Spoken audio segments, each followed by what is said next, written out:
ने कहा कि सुप्रीम कोर्ट का जो निर्णय है वो उचित प्रोफार्मा में नहीं है। उच्चतम न्यायालय के न्यायाधीशों ने दस्तखत नहीं किया है। नीलेश सिंह, सर्व हिंदू समाज के तरफ से अभी हम लोग यहाँ पर उपस्थित हुए हैं।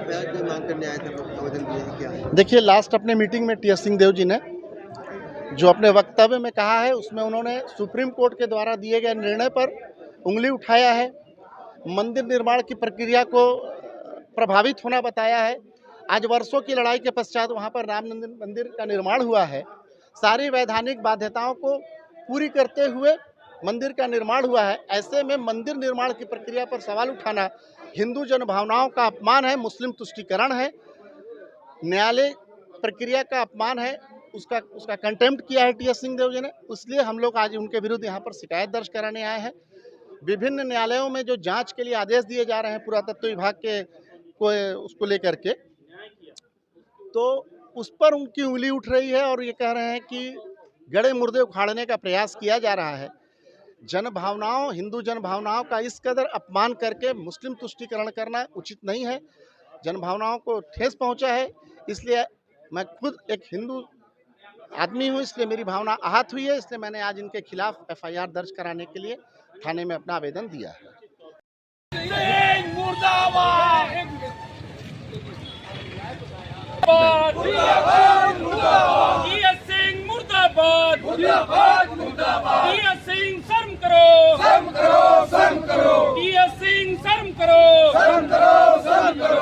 कार्यकर्ता के लोग थाने में शिकायत दर्ज कराएं, अपराध दर्ज की मांग कर रहे हैं, तो क्या मानते हैं? अपने बयान से आप कायम हैं जो आप कांग्रेस कार्यालय में दिए थे? जी, मैं कायम हूँ।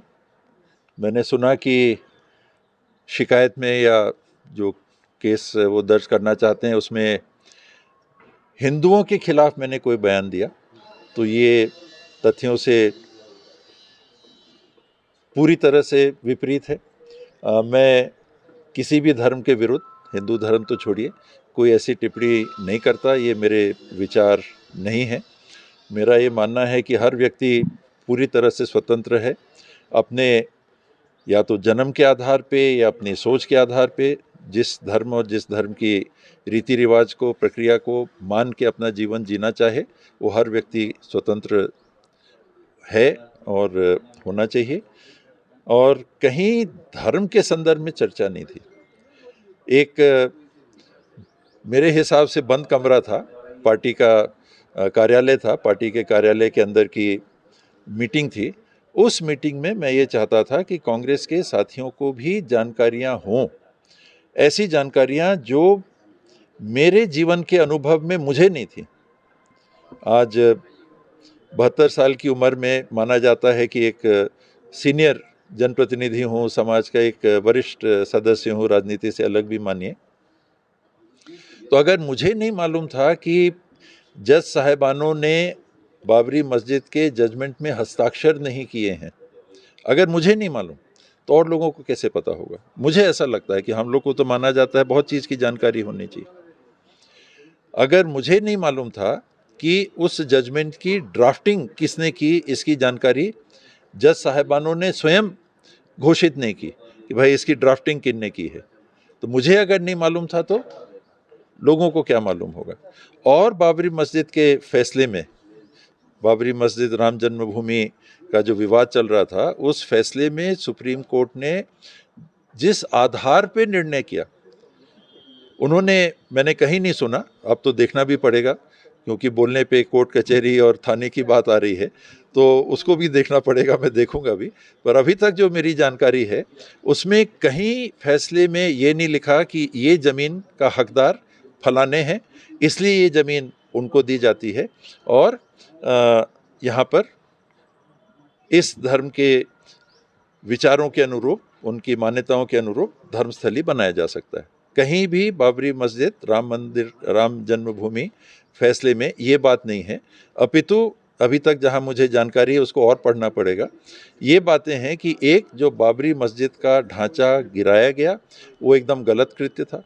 संभवतः उसमें कार्रवाई की भी बात होगी अगर सुप्रीम कोर्ट ने स्वयं माना कि ये गलत किया गया। बावजूद उसके उनने ये फैसला दिया कि समाज में सौहार्द बना रहे उस बात को ध्यान में रखते हुए कि ये फैसला दिया जाता है कि अभी अगर मान लीजिए उदाहरण के लिए 2.5 एकड़ में मस्जिद है तो 5 एकड़ एक अलग स्थान पे मुस्लिम समुदाय को, इस्लाम के मानने वाले समुदाय को 5 एकड़ उपलब्ध कराई जाती है कि वो वहाँ पर मस्जिद बना लें। और ये जो विवाद का स्थल बन गया है राम जन्म भूमि का जो क्षेत्र है, यहाँ पर राम मंदिर के लिए ज़मीन को, राम मंदिर के निर्माण के लिए ज़मीन को उपलब्ध करा दिया जाए। तो ये फैसले जो सुप्रीम कोर्ट में हुए वो किस आधार पे हुए? क्या सुप्रीम कोर्ट ने ये निर्णय एक बारगी के लिए लिया था कि इसी मामले के लिए हम इस प्रकार का फैसला कर रहे हैं और अन्य जो स्थान, मान लीजिए 1 हो, 2 हो, 50 हो, 10,000 हो, 40,000 हो, उन पे ये लागू नहीं हो रहा। एक स्थान के लिए हम ये फैसला ले रहे हैं कि इस प्रकार का भाईचारा बनाने के लिए आप 5 एकड़ ज़मीन वहाँ मस्जिद बना लो, ये जो परिसर है यहाँ राम मंदिर का आप निर्माण कर लो। इसको अगर लोग देश में उदाहरण बना के, एक आधार बना के, हर धर्म स्थल पे जहाँ पर ऐसी गुंजाइश हो कि यहाँ विवाद की स्थिति हो सकती है कि यहाँ पहले क्या था, उनको अगर खोलने लगेंगे तो एक संभल में हमने देखा कि 5 लोगों की मृत्यु हो गई, कानून व्यवस्था की स्थिति बनी और जिन कारणों से भी गोली का चालन हुआ, 5 लोगों की मृत्यु हो गई। तो ऐसा अगर 40,000 स्थान है तो कितने लोग प्रभावित हो सकते हैं? और अभी तो संभल वाला मामला सुप्रीम कोर्ट ने 12 तारीख को शायद रोक दिया है कि अभी इसमें आगे जो निचली अदालतें हैं वो कुछ काम ना करें।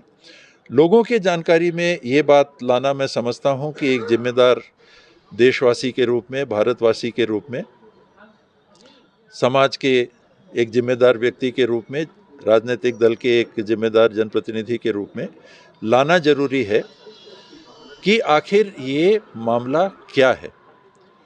इसमें जो प्लेसेस ऑफ वर्शिप एक्ट 1991 बना, उसमें राम मंदिर के विवाद को पृथक करके ये कानून देश का बनाया गया कि 15 अगस्त 1947 की समस्त धर्मों की जो यथास्थिति रही होगी उस दिन, उनका स्वरूप वैसा रहेगा, उसमें परिवर्तन नहीं होना है। और ये मेरी भी उतनी जानकारी में नहीं था। अब ये जो मामला आया तो जब मेरी जानकारी में नहीं है तो लोगों को, मुझे लगता है कि शायद मुझे नहीं मालूम है तो कितने लोगों को मालूम होगा, तो ये लोगों तक पहुंचाना वो मैंने काम किया उस दिन। मेरे को ये नहीं मालूम था कि 1959 का देश में एक कानून है पुरातात्विक धरोहर के संरक्षण के संदर्भ में कि उनका जो स्वरूप है वो बिल्कुल नहीं छुआ जाएगा। पुरातात्विक महत्व मतलब 100 साल से ऊपर की जो इमारतें हो गई, जिनको पुरातात्विक स्थान स्थल हम कह सकते हैं, या जो बातें हो गई, उनको नहीं छेड़ा जाएगा। और ये फिर थाना कचहरी के बाद में मुझे खुद भी पढ़ना पड़ेगा कि वो कानून में ऐसा है कि नहीं। जो पॉडकास्ट मैंने देखे, जो यूट्यूब में मैंने बहुत जिम्मेदार लोगों के बयानों को मैं देख रहा था, उसमें उनने कहा कि इसमें ये कोर्ट में भी नहीं जाएगा मामला, यानी ये रीओपन नहीं होगा।